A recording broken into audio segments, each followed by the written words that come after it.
తెలుగు ప్రజలకు, తెలంగాణ ప్రజలకు ప్రత్యేకించి వీళ్ళ పట్ల జాగ్రత్తగా ఉండాల్సిన సందర్భం వచ్చింది. ఎందుకంటే ఎక్కడైనా సరే అడవిలో ఏనుగులు, జింకలు, తర్వాత నెమళ్ళు ఒకే దగ్గర ఉండే పరిస్థితి చాలా అరుదుగా ఉంటుంది. కానీ వీళ్ళ గ్రాఫిక్స్ మాయలో పడి అన్నీ మర్చిపోయినారు.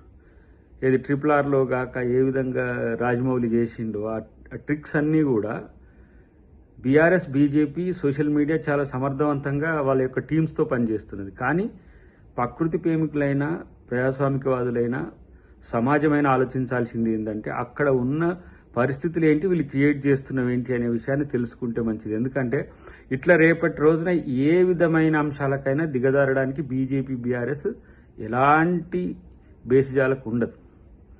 ఇలా వాళ్ళు చేస్తున్న తప్పును కప్పిపుచ్చుకోవడానికే ఎట్లా ప్రయత్నాలు చేస్తారో మనం చూస్తున్నాం.